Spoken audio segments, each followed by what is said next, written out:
Salam alaikum à tous. Bienvenue pour ce nouvel épisode de La Voie éternelle. Vous aujourd'hui qui regardez cet épisode, cherchez certainement à vous rapprocher d'Allah, à vous rapprocher de votre Créateur. Car vous pourriez aussi, en cet instant précis, être en train de passer du temps avec des fréquentations illicites, être en train de faire la fête, où alcool, drogue et sexe sont les occupations principales, ou bien en train de zapper bêtement les chaînes de la télé, regarder des vidéos inutiles sur le net. Mais non, vous êtes là pour entendre ce rappel, pour entendre le rappel d'Allah. Et je peux déjà vous annoncer une bonne nouvelle, c'est que si vous êtes là, c'est qu'Allah souhaite vous rapprocher de lui, souhaite vous guider et augmenter votre foi. C'est forcément qu'Allah vous souhaite du bien, car c'est lui qui nous guide tous. Alors n'hésitez pas à dire « Alhamdulillah », louange à Allah, car il n'y a de guidance que par lui. Souvent quand on parle de religion, qu'on parle de l'enfer, du paradis, on voit les gens écouter, mais personne ne dit rien. Les cœurs sont souvent vides. Ce que nous voulons dire par là, mes frères et sœurs, c'est que par exemple, à l'époque du prophète, sallallahu alayhi wa sallam, quand celui-ci exhortait les gens à l'islam, qu'il faisait des rappels, quand par exemple, il parlait de l'enfer, tout de suite, les compagnons faisaient des invocations en disant à Allah, protège-nous de l'enfer. Ils en avaient tellement peur et le craignaient tellement que tout de suite, ils imploraient Allah de les protéger de l'enfer quand celui-ci était mentionné. Quand le prophète parlait du paradis, tout de suite les compagnons demandaient à Allah d'en faire partie. Et nous, à côté, on entend parler des supplices de l'enfer, des délices du paradis, et on ne réagit pas plus que ça. Comme si on pensait que cela n'allait pas nous arriver. Mes frères et sœurs, l'un ou l'autre va être notre destination finale, quoi qu'il arrive. Comment pouvons-nous entendre ces rappels et ne pas supplier Allah de nous guider et nous conduire au paradis? Vous entendez des rappels, et juste après, c'est souvent reparti pour les péchés, etc. Croyez-moi, si c'est le cas, c'est que votre foi est bien trop faible. Après un rappel, surtout sur l'au-delà, sur votre éternel futur, la première chose que l'on devrait faire est d'aller prier. Mais non, après le rappel, on reprend bien souvent notre vie comme si rien ne s'était passé. Comment ça se fait qu'il n'y a pas une réaction en vous, un déclic? Votre cœur est tellement attaché à cette vie d'ici-bas que l'au-delà ne vous préoccupe même plus.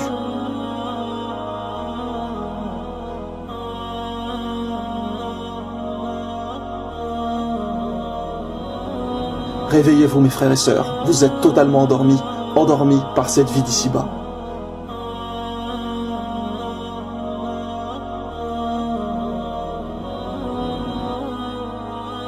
Je vais vous donner le conseil qu'a donné Abu Bakr, le meilleur ami du prophète, à Omar, un des plus proches compagnons du messager d'Allah également. Abu Bakr a dit cela à Omar avant de mourir. Il lui a dit « Si tu penses aux habitants du paradis, dis-toi, je crains de ne pas les rejoindre. Et si tu penses aux habitants de l'enfer, dis-toi, j'espère ne pas être l'un d'entre eux. Ainsi, tu vivras entre la crainte et l'espérance. Tu ne seras ni satisfait de toi, ni désespéré de la miséricorde d'Allah. » Et ce conseil est vraiment puissant et très intelligent, mes frères et sœurs. Vivez toujours d'une manière à ne jamais être trop satisfait de vous-même et en même temps jamais désespéré de la miséricorde de Dieu. Car il y a des gens, dès qu'ils font une bonne action, ça y est, ils sont super fiers d'eux, ils le disent à tout le monde et pensent être sauvés de l'enfer. Et c'est là qu'on va remarquer le degré de foi des personnes. La personne pieuse ne va jamais cesser de faire des bonnes actions et ne va jamais être satisfait d'elle, contrairement à la personne qui a une foi faible, qui va se combler tout seul dès la première bonne action. Mais l'au-delà se rapproche, mes frères et sœurs. Restez modestes et faites le maximum de bonnes choses pour l'après-vie. Car chaque pas de cette vie d'ici-bas marquera jamais votre vie dans l'au-delà. Chaque pas de cette vie d'ici-bas marquera jamais votre vie dans l'au-delà.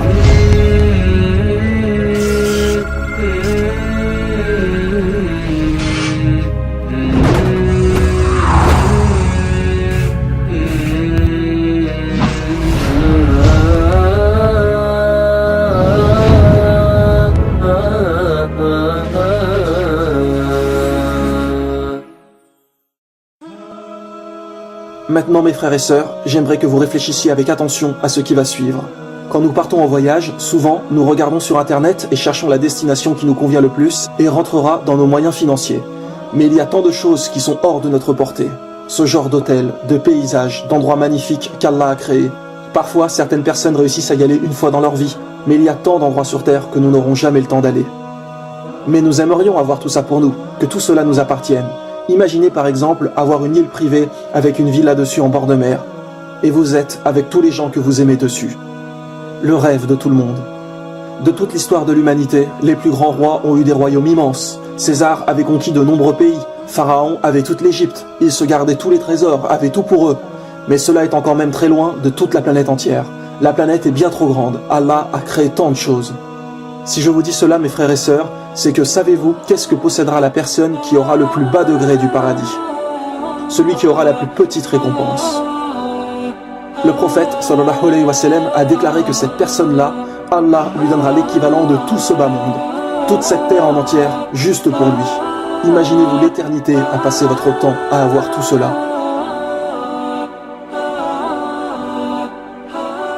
Et attention, le prophète a bien précisé que cette personne aura l'équivalent de tout ce bas monde, oui, mais multiplié par 10, c'est-à-dire 10 fois tout cela. Imaginez un peu mes frères et sœurs, et il s'agit bien là de la personne qui aura la plus petite récompense. Et justement, cette personne-là pensera qu'Allah lui a donné la meilleure des récompenses, tellement elle sera belle. Allah a dit que l'on aurait des serviteurs, rien que pour nous, qui feront ce qu'on leur demande. Et attention, il s'agit de bien comprendre ce qu'Allah dit par là. Ces serviteurs-là sont créés pour nous. N'imaginez pas qu'ils vont être malheureux ou quoi que ce soit. Non, Allah les a créés d'une manière où leur seul plaisir est de nous combler. Et la personne à avoir le plus bas niveau du paradis aura en tout 1000 servants, chacun d'entre eux ayant sa propre tâche. Imaginez un peu. Et vous, vous êtes là à risquer de perdre cela pour de l'argent, du sexe, de l'alcool, peut-être une femme ou un homme, mais vous plaisantez? Voyons, ne laissez pas le diable vous égarer de votre but. Allah nous donnera tout ce que l'on souhaitera là-haut. Il y a certains niveaux du paradis, mes frères et sœurs, qui ont des bienfaits que l'on ne peut imaginer. Vous pouvez toujours imaginer le meilleur des plaisirs possibles, ce ne sera rien à côté de ce qu'il y aura là-haut. Ce ne sera rien à côté de ce qu'il y aura là-haut. Ce ne sera rien à côté de ce qu'il y aura là-haut.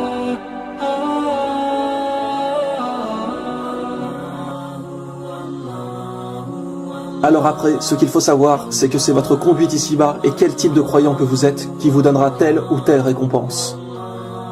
Allah nous parle justement de ces différentes catégories de croyants dans le Coran. Il y en a 3.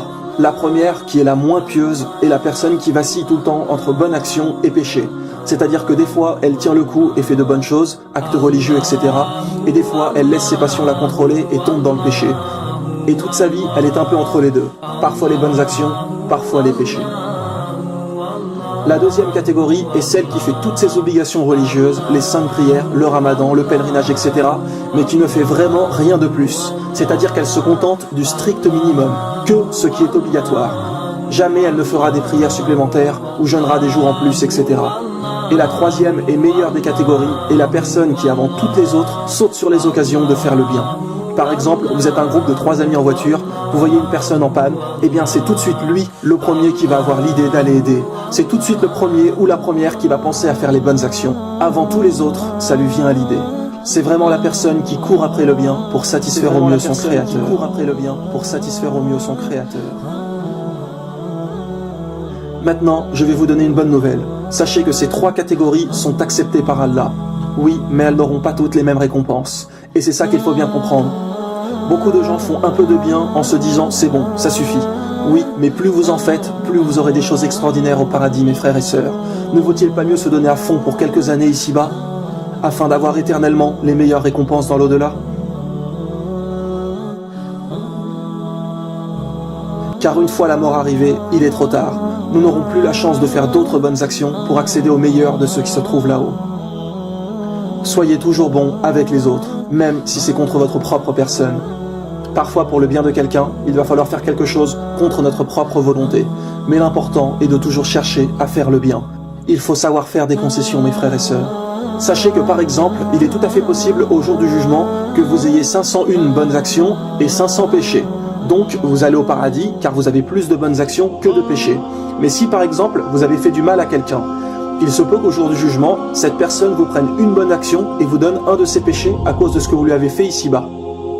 Donc vous passerez de 501 bonnes actions à 500 et de 500 péchés à 501. Et finalement, vous aurez donc plus de péchés et vous finirez par aller en enfer.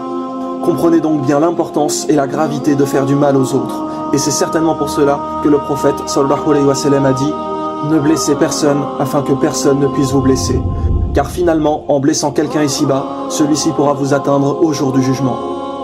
Ne blessez personne afin que personne ne puisse vous blesser. J'aimerais que vous preniez le temps de réfléchir à ceci à présent. Les richesses de ce bas monde. Or, matériel, voitures, etc. Beaucoup de gens se posent ces questions. Mais pourquoi cet homme qui n'est même pas croyant à tout ça, alors que moi qui fais tout ce bien n'a presque rien? Pourquoi Dieu donne autant de bien à tous ces gens et nous n'avons rien? Nous avions un peu traité ce sujet dans l'épisode 1 de la saison 4, mais je souhaiterais y revenir maintenant. Nous, aujourd'hui, voyons un bien dans les richesses. Waouh, Dieu m'a offert plein de choses. Alors qu'en réalité, la richesse est l'une des pires tentations, mes frères et sœurs. Car quand on a plein d'argent, on devient fier, orgueilleux. On en veut toujours plus et on oublie l'au-delà. Le fait d'avoir plein de choses nous fait adorer cette vie. Bien évidemment qu'il faut gagner de l'argent pour vivre, mais nous outrepassons les limites. Le prophète, sallallahu alayhi wa sallam, a dit à ses compagnons que le riche qui se plaint sera sévèrement puni là-haut. Ses compagnons lui ont demandé « Ô prophète, c'est quoi pour toi quelqu'un de riche ?» Et le prophète a répondu « Une personne riche, c'est celle qui, quand elle rentre chez elle le soir, a de quoi manger. » Oui, mes frères et sœurs, car beaucoup de gens rentrent chez eux le soir et n'ont rien à se mettre dans le ventre, et vont se coucher, vont dormir, le ventre vide. Et il y en a aussi qui n'ont même pas de maison, qui ne rentrent même pas chez eux du tout le soir et dorment dehors. Il y a une énorme partie de la population mondiale qui est comme ça. Nous vivons avec tout, nous sommes bombardés d'occupations à la télé, de loisirs, etc. qui sont faits pour ne pas nous faire penser aux vrais problèmes du monde. Mais en réalité, si vous avez une maison et que vous rentrez chez vous le soir avec un repas, etc., croyez-moi, c'est que vous êtes déjà riche, car ce n'est vraiment pas le cas de tout le monde. Ne vous plaignez jamais, mes frères et sœurs. Sachez aussi que les pauvres rentreront avant les riches au paradis. Oui, car énormément de choses dont nous devrons rendre compte là-haut dépendra de notre argent. Car en vérité ici-bas, pratiquement toute notre vie dépend de notre argent. Ce que nous mangeons, où partons-nous en vacances, ce que nous nous payons comme matériel. Les pauvres n'auront pas à rendre compte de tout ça. Et d'ailleurs le prophète sallallahu alayhi wa sallam a dit qu'il a vu beaucoup de pauvres au paradis. Mais tous les gens qui gagnent aisément de quoi vivre, chaque jour de leur vie, Dieu va leur demander « Pourquoi tu as dépensé ça ? En avais-tu vraiment l'utilité, contrairement à d'autres ? Comment as-tu gagné cet argent ? De façon licite ou illicite ? As-tu par exemple menti pour l'acquérir ? Comprenez-vous mes frères et sœurs ? Toutes vos dépenses vont être en votre faveur ou en votre défaveur là-haut. Donc croyez-moi, les richesses qui ne font qu'augmenter votre envie de vous acheter des vêtements de marque, belles voitures, produits esthétiques chers, etc. ne sont en réalité pas du tout des faveurs de Dieu.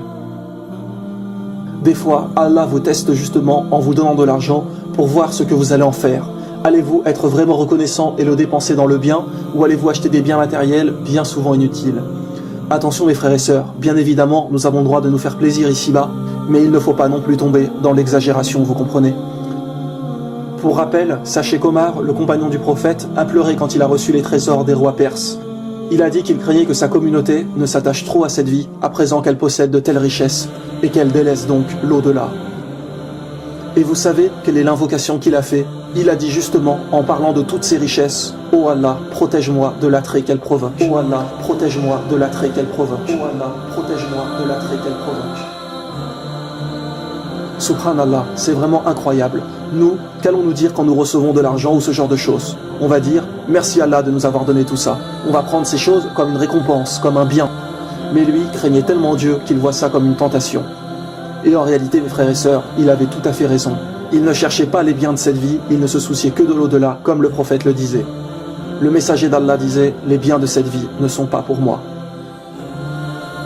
Quand vous gagnez quelque chose, restez modeste.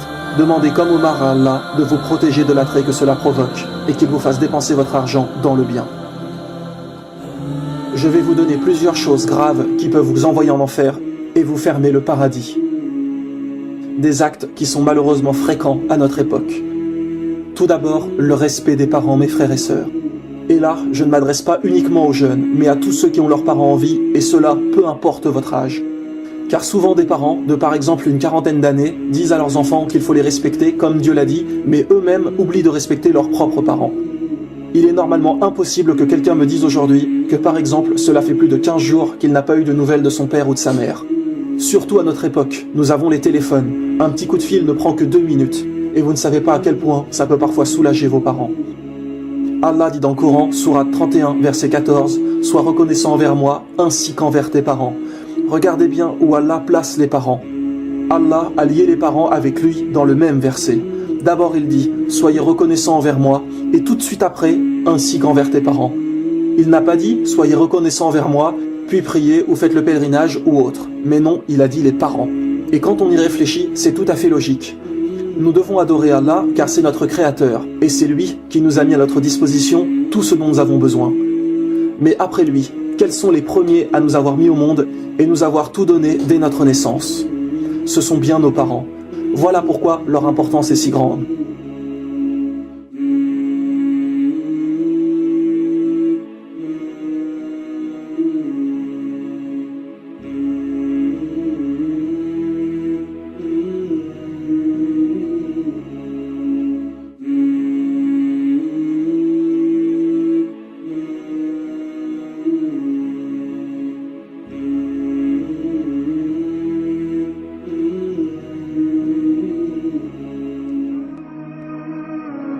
Vous voulez le paradis éternel? Eh bien, il y a une autre chose importante à savoir qui peut en être la clé.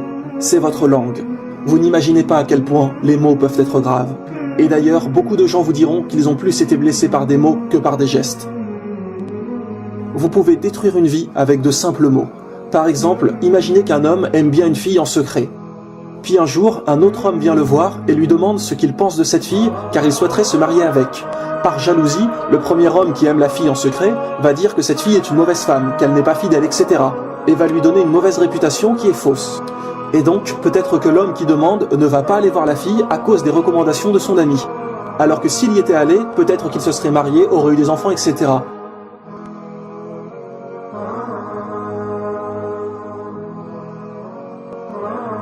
Les paroles, mes frères et sœurs, peuvent vraiment vous mener en enfer. Le prophète sallallahu alayhi wa sallam a déclaré « La plupart des péchés du fils d'Adam proviennent de sa langue ». Ou bien, beaucoup de gens vont être jetés en enfer à cause de ce qu'ils ont dit avec leur langue. Rappelez-vous qu'Allah a dit dans le Coran, sourate 50, verset 18, en parlant de l'être humain, « Il ne prononce pas une parole sans avoir auprès de lui un observateur prêt à l'inscrire. » La moindre parole est notée, mes frères et sœurs. Combien de fois avez-vous menti? Combien de fois avez-vous critiqué quelqu'un? Combien de fois avez-vous répondu à vos parents? Combien de fois avez-vous insulté une personne? Combien de fois avez-vous haussé le ton sur vos proches? Toute votre vie, toutes ces années, combien de fois, mes frères et sœurs? Beaucoup de gens vont être jetés en enfer à cause de ce qu'ils ont dit avec leur langue. Rien ne sera caché là-haut. Allah a dit à propos de la langue, dans le verset qui suit le verset 18, donc le verset 19, « L'agonie de la mort fait apparaître la vérité. Voilà ce dont tu t'écartais. » À ce propos, le prophète sallallahu alayhi wa sallam a déclaré que celui qui croit en Allah et au jour du jugement dise du bien des gens, ou qu'il garde le silence, ou qu'il garde le silence, ou qu'il garde le silence.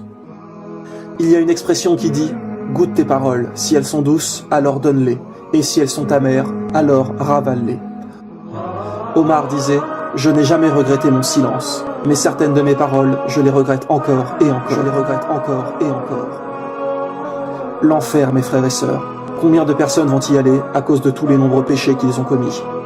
Il est encore temps de faire des bonnes actions pour effacer les mauvaises, car après la mort, nous le répétons, mais cela a une si grande importance. Après la mort, après celle-ci, aucune chance, pas la moindre petite chance de revenir en arrière. Combien de gens vont aller au paradis? Oui. Mais après avoir passé combien de temps en enfer pour expier les péchés? Coran, sourate 3, verset 37, « Ils voudront sortir du feu, mais ils n'en sortiront pas, et il y aura pour eux un châtiment permanent. » L'enfer est gardé par de nombreux anges, et ne croyez pas qu'ils seront pris de pitié pour nous. Coran, sourate 66, verset 6. « Ô vous qui croyez, préservez-vous ainsi que vos familles d'un feu dont le combustible est composé d'hommes et de pierres, gardé par des anges durs et sévères. » L'ange qui est chargé de l'enfer s'appelle Malik, car chaque ange a un rôle précis, et il est dit que tellement nous souffrirons, nous supplierons Allah de nous tuer pour ne plus subir le châtiment. Coran, sourate 43, versets 74 à 78. Quant aux coupables, ils demeureront éternellement dans le châtiment de l'enfer, qui ne leur sera jamais diminué, et où ils y seront voués au désespoir. Nous ne les avons point lésés, ils se sont plutôt fait du tort à eux-mêmes. Et ils crieront, « Ô Malik, que ton Seigneur nous achève. » Mais il dira, « Vous êtes ici à jamais, vous êtes ici à jamais, vous êtes ici à jamais. » Certes, nous avons apporté la vérité, mais la plupart d'entre vous détestent la vérité. Mais la plupart d'entre vous détestent la vérité. Mes frères et sœurs, battez-vous pour le paradis. Battez-vous pour l'amour de celui qui vous a tout donné. Regardez la magnificence de la nature dont nous jouissons jour et nuit.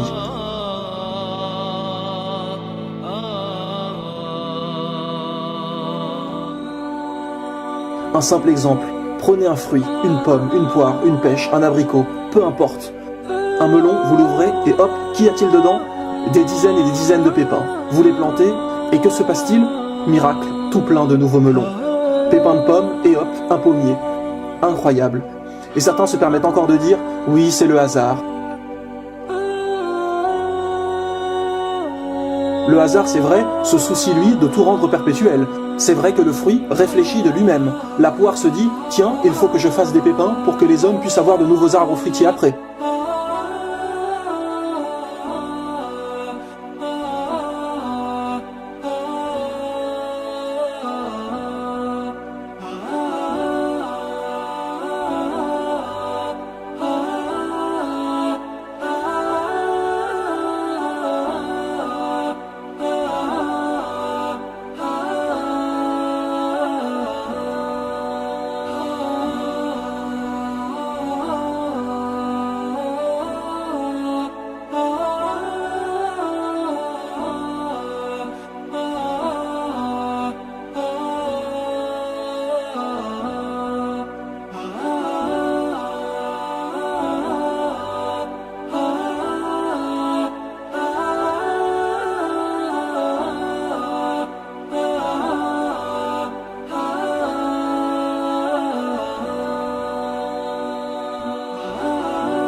Allah a dit que si on souhaiterait dénombrer les bienfaits qu'il nous a donnés, on ne pourrait pas, tellement il y en a. Pour conclure, je vais vous donner un autre miracle du Coran absolument incroyable qui n'a pas encore été vu dans la voie éternelle. Dans la sourate 30, Allah parle des Romains, de la guerre qu'ils ont eue contre les Perses. Les Romains ont perdu cette bataille le long de la côte de la mer Morte, ce qui correspond à la région d'Israël et Palestine aujourd'hui. Et le verset du Coran en question se dit en arabe Adna al-Ard, qui a deux significations, l'endroit proche, l'endroit voisin, et l'endroit le plus bas. Et ce verset a deux aspects à comprendre. Le premier est qu'effectivement cette bataille entre les Romains et les Perses était juste à côté de la péninsule arabique. Mais le plus intéressant est que le verset veut donc dire aussi l'endroit le plus bas de la terre. Traduit littéralement, le passage Adna al-Ard veut dire l'endroit le plus bas de la terre. Et si on s'intéresse à la géologie, nous savons aujourd'hui grâce aux satellites que l'endroit le plus bas de la Terre est précisément cette côte de la mer Morte où a eu lieu cette bataille il y a 1400 ans.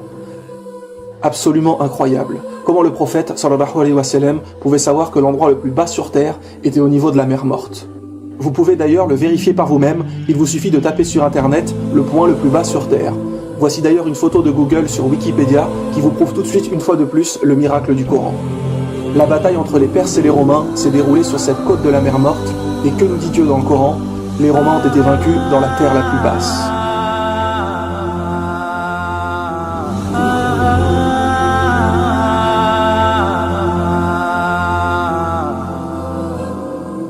Croyez-vous que le prophète a mesuré chaque endroit de toute la planète pour déterminer quel est l'endroit le plus bas? Cette vérité était absolument impossible à connaître sans la technologie d'aujourd'hui et les satellites. Mes frères et sœurs, préparez-vous pour l'au-delà, l'ultime demeure, l'ultime